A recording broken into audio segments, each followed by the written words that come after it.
కార్తీక పురాణం సాలగ్రామ దాన మహిమ.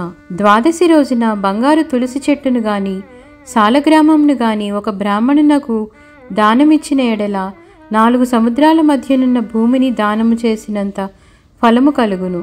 దీనికి ఉదాహరణముగా ఒక కథ గలదు, శ్రద్ధగా ఆలకింపుము. పూర్వం అఖండ గోదావరి నదీ తీరమందలి ఒకనొక పల్లెయందు ఒక వైశ్యుడు నివసించుచుండెను. వాడు మిగులు దురాశాపరుడై నిత్యము ధనమును కూడబెట్టుచు తాను అనుభవించక ఇతరులకు పెట్టక బీదలకు దానధర్మములు చేయక ఎల్లప్పుడూ పరనిందలతో తానే గొప్ప శ్రీమంతుడిగా విర్రవీగుచు ఏ జీవికి కూడా ఉపకారమైనను చేయక పరుల ద్రవ్యమును ఎట్లు అపహరింతునా అను తలంపుతో కుత్సుత బుద్ధి కలిగి కాలం గడుపుచుండెను. అతడు ఒకనాడు తన గ్రామమునకు సమీపనున్న పల్లెలో నివసించుచున్న ఒక బ్రాహ్మణునకు తన వద్దనున్న ధనమును పెద్ద వడ్డీకి అప్పు ఇచ్చెను. మరికొంతకాలమునకు తన సొమ్ము తనకిమ్మని అడుగగా ఆ విప్రుడు, అయ్యా, తమకి ఇయ్యవలసిన ధనము 1 నెల రోజుల గడువులో ఇవ్వగలను, మీ రుణం ఉంచుకోను. ఈ జన్మలో తీర్చని ఎడల మరి జన్మమున మీ ఇంట ఏ జంతువుగానో పుట్టి అయినా మీ రుణము తీర్చుకోగలను అని సవినయంగా వేడుకొనెను. ఆ మాటలకు కోమటి మండిపడి, అట్లు వీలు లేదు, నా సొమ్ము నాకిప్పుడే ఇయ్యవలను, లేని ఎళ్ళ నీ కంఠమును నరికివేయుదును అని ఆవేశం కొలది వెనుక ముందు ఆలోచించక తన మొలనున్న కత్తితో ఆ బ్రాహ్మణుని కుత్తుకను కోసెను. వెంటనే ఆ బ్రాహ్మణుడు గిలిగిలా తన్నుకొని చనిపోయాను.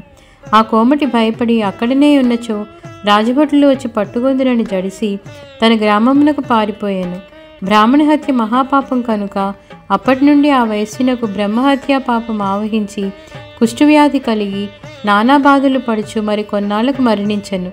వెంటనే యమదూతలు వచ్చి అతనిని తీసుకొని పోయి రౌరవాది నరకకూపంలో పడత్రోసిరి.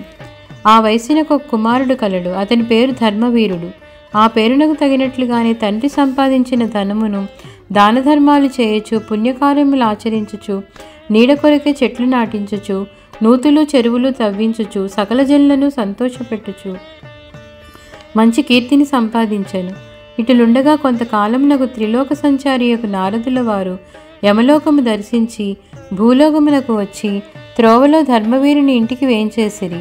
ధర్మవీరుడు నారదుల వారికి సాష్టాంగ దండ ప్రణామములు ఆచరించి విష్ణుదేవునిగా భావించి ఆర్ఘ్యపాద్యాది విధుల చేత సత్కరించి చేతులు జోడించి, మహానుభావ, నా పుణ్యం కొలది నేడు తమ దర్శనం లభించినది, నేను ధన్యుడను, నా జన్మ ధరించినది, నా ఇల్లు పావనమైనది, శక్తి కొలది నే చేయు సత్కారములను స్వీకరించి తమరు వచ్చిన కార్యమును విశదీకరింపుడు అని సవినయుడై వేడుకొనెను. అంత నారదుడు చిరునవ్వు నవ్వి, ఓ ధర్మవీరా, నేను నీకొక హితవు చెప్పదలిచి వచ్చి తిని. శ్రీ మహావిష్ణువునకు కార్తీక మాసంలో శుద్ధ ద్వాదశి మహాప్రీతికరమైన దినము. ఆ రోజు స్నానదాన జపాదులు ఏవి చేసినను అత్యంత ఫలం కలుగును. 4 జాతులలో ఏ జాతి వారైనను, స్త్రీ అయినా పురుషుడైనా, జారుడైనా చోరుడైనా, పతివ్రతి అయినా వ్యభిచారిణి అయినా కార్తీక శుద్ధ ద్వాదశి రోజున సూర్యుడు తులారాశి యందు ఉండగా నిష్ఠగా విపవాసం ఉండి సాలగ్రామ దానములు చేసిన ఎడల వెనుకటి జన్మలందు ఈ జన్మనందు చేసిన పాపములు పోవును. నీ తండ్రి యమలోకంలో మహానరకం అనుభవించుచున్నాడు. అతనిని ఉద్ధరించుటకై నీవు సాలగ్రామ దానము చేయక తప్పదు. అట్లు చేసి నీ తండ్రి రుణం తీర్చుకొనుము అని చెప్పాను. అంతటి ధర్మవీరుడు, నారదమునివర్య, నేను గోదానము, భూదానము, హిరణ్యదానము మొదలగు మహాదానములు చేసి ఉంటిని.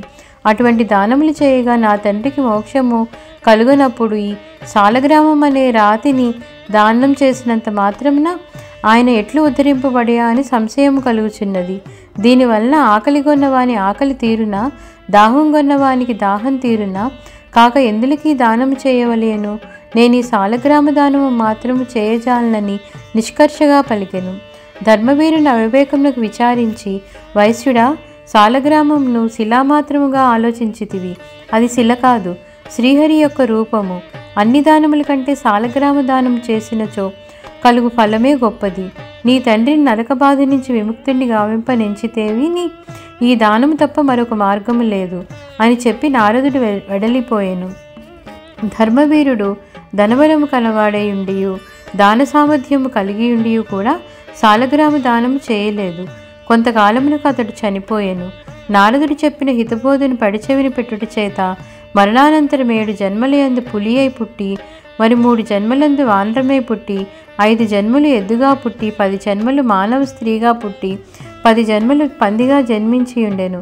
అట్లు జరిగిన తరువాత 11వ జన్మలో ఒక పేద బ్రాహ్మణుని స్త్రీగా పుట్టగా ఆమె యవ్వన కాలము రాగా ఆ పేద బ్రాహ్మణుడు ఒక విద్వాంసునికి ఇచ్చి పెండ్లి చేసెను.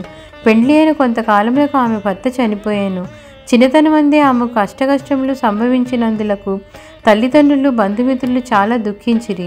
తండ్రి ఆమెకి ఈ విపత్తి ఎందువల్ల కలిగిన ఆయన దివ్యదృష్టితో గ్రహించి వెంటనే ఆమె చేత సాలగ్రామ దానము చేయించి నాకు బాలవైధవ్యమునకు కారణమైన పూర్వజన్మ పాపము నశించుగాక అని చెప్పించి సాలగ్రామ దానఫలమును ధారబోయించెను. ఆ రోజు కార్తీక సోమవారం ఒకట వలన ఆ సాలగ్రామ దానఫలముతో ఆమె భర్త జీవించెను. పిదప ఆ నూతన దంపతులు చిరకాలము సకల సౌఖ్యములతో జీవించి జన్మాంతరమున స్వర్గమున కరిగిరి. మరికొంతకాలమునకు ఆ బ్రాహ్మణ పుత్రిక మరొక బ్రాహ్మణుని ఇంట కుమారుడిగా పుట్టి నిత్యము సాలగ్రామ దానము చేయుచు ముక్తి నొందెను.